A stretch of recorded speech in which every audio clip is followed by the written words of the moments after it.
Hey, what is going on, guys? This is Jake at That Fit Friend, and today I'm going to be talking about 8 of my favorite training shoes for lifting, all under 8 minutes.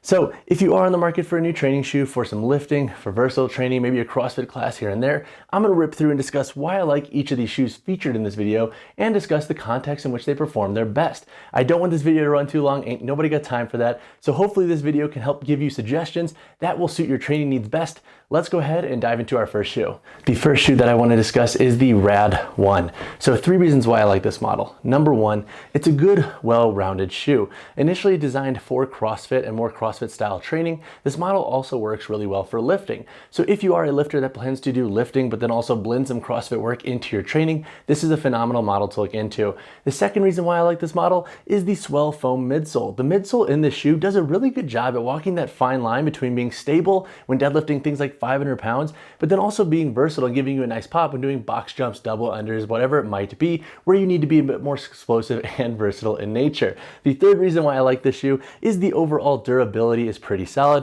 We have a wrap around the midsole, the upper is layered, so in regard to durability and abrasion resistance, this model should be pretty solid for your needs. The second model that I want to discuss is the Innovate F-Lite G300. So 3 reasons why I like this model is number 1, I think if you need arch support in your training shoes in regard to lifting and training, this is a really good model to look into. The forefoot is made to be a little bit wide, and this model has a good level of arch support for folks with neutral and higher arches. The second reason why I like this shoe is it's also a pretty good, well-rounded shoe. With the medium density foam midsole, you get a nice level of stability, especially through the forefoot, midfoot, and heel in this shoe.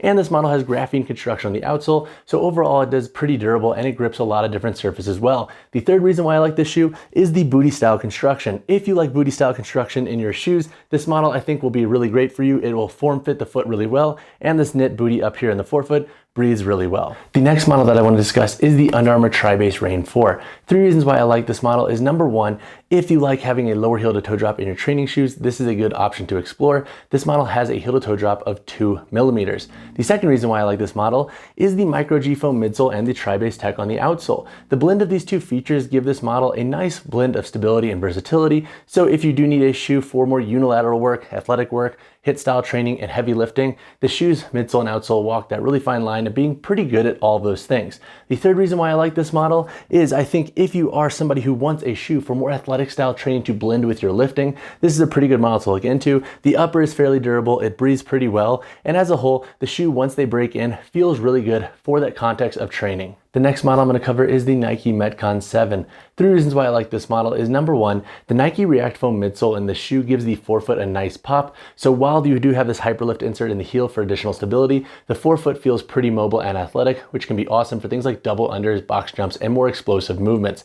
The second reason why I like this shoe is the overall upper durability. If you plan to do rope climbs and CrossFit workouts and blend that with your lifting, this is a phenomenal option to look into in regard to having upper construction features that feed into that style of training. The third reason why I like this shoe is if you like a low profile shoe that has a slightly more athletic fit to it, the Nike Metcon 7 will resonate really well with your needs. So the next model I want to discuss is the Strike Movement Haze Trainer. So 3 reasons why I like this model is number 1, this also is a really good, well-rounded shoe. So if you want a model for lifting, CrossFit, HIIT workouts, shorter runs under 3 miles, the Haze Trainer can be an awesome option to explore. The second reason why I like this shoe is it provides you with a nice minimalist feel. So if you like having a slightly more minimalist feel in your training shoes, the Haze Trainer is a good model to deliver that fit and feel. And then the third reason why I like this shoe, and this piggybacks off of my second reason, is the overall articulation of the sole. So if you like having a high degree of mobility in your training shoes when lifting and training, the Haze Trainer is an awesome option to explore. The next model that I want to discuss is the NOBULL Trainer Plus.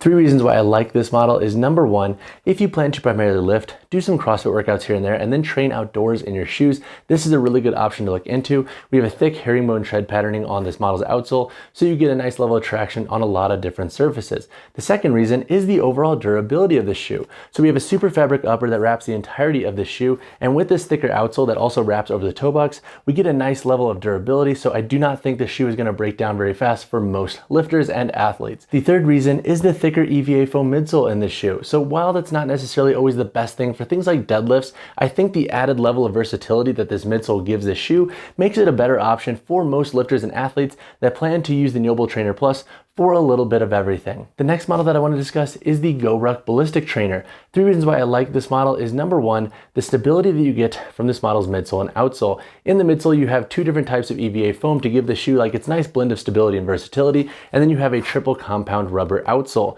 The second reason why I like this shoe is the 2 different insoles that it comes with. One insole is flat, while one insole supports all 3 arches of the foot. This gives you a nice variance in regard to how the shoe is going to fit, feel, and perform for you. And then the third reason why I like this model is if you like having a higher heel to toe drop in your training shoe, this model's heel to toe drop is 8 millimeters, so it should resonate really well for the context of your needs and wants. The next model that I want to discuss is the Reebok Nano 12. 3 reasons why I like this shoe is number 1, I think if you're somebody who plans to do some like moderately heavy and heavy lifting here and there every single week, but then also blend in some HIIT training classes and some more versatile style work, this is a really good option to look into. The second reason why I like this shoe is the medial and lateral heel clips in this model. This gives the shoe a little bit more midfoot support compared to prior Nano models. So if you do like having a little bit of support around the midfoot in your shoe, this is definitely something you'll enjoy. The third reason why I like this shoe is the overall width of this model. So this model does have a slightly wider width than other training shoes on the market. So if you do have a slightly wider foot, the Reebok Nano 12 could be a great option to explore. That was one of the toughest videos I have ever filmed. While you're only seeing about 8 minutes of content, this actually took me multiple hours to film. It's really tough to take all the context of these shoes and make condensed points for each model. But if you have any questions on any of the shoes featured in this video, drop a comment down below or reach out to me personally, whichever you prefer. I also have individual reviews for every single model, so if you want an in-depth look into any of the shoes, definitely check those out. But as always, guys, drop a like on the video, subscribe to the channel. I'll see you in the next one. I need a nap. I'll see you guys later.